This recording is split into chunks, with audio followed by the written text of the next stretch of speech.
નમસ્કાર, સ્વાગત છે ગુજરાત ફર્સ્ટમાં સમાચારો સાથે હું છું દીપિકા। સમાચારની શરૂઆતમાં વાત કરવી છે ગુજરાતના એકમાત્ર ગિરિમથક સાપુતારા ખાતે પ્રવાસન વિભાગ દ્વારા મોન્સૂન ફેસ્ટિવલ મેઘ મલ્હાર 2025નો મંત્રી મુળુભાઈ બેરાએ પ્રારંભ કરાવ્યો હતો, જે 26 જુલાઈથી 17 ઓગસ્ટ સુધી ફેસ્ટિવલ ચાલશે। ગુજરાતના એકમાત્ર ગિરિમથક સાપુતારા ખાતે પ્રવાસીઓને આકર્ષવા ગુજરાત સરકારના પ્રવાસન વિભાગ દ્વારા અનેક ઉત્સવો મનાવવામાં આવે છે, જેમાં મહત્વના ગણાતા મોન્સૂન ફેસ્ટિવલની પ્રવાસીઓ આતુરતાથી રાહ જોતા હોય છે।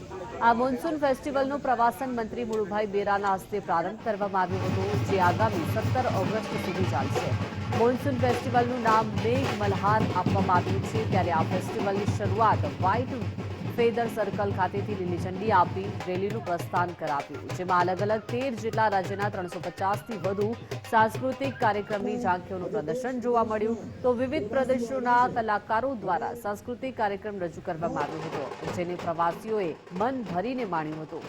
પ્રવાસીઓ ઉદ્ઘાટન પ્રસંગે રંગારંગ કાર્યક્રમ જોઈ પ્રભાવિત બન્યા હતા અને ખૂબ આનંદ માણ્યો હતો।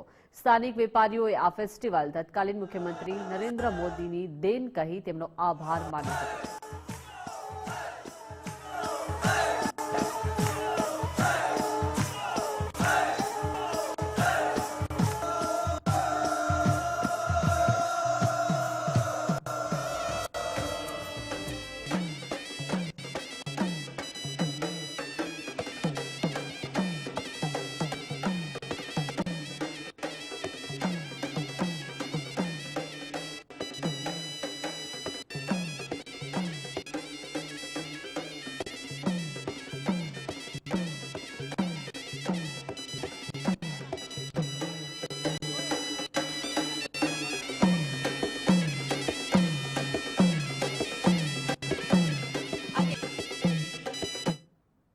આજે અહીંયા આ કાર્યક્રમની મોન્સૂન ફેસ્ટિવલની શરૂઆત થઈ છે અને અલગ તરીકાથી આ વખતે ખૂબ સરસ રીતે ડોમ બનાવવામાં આવ્યો છે।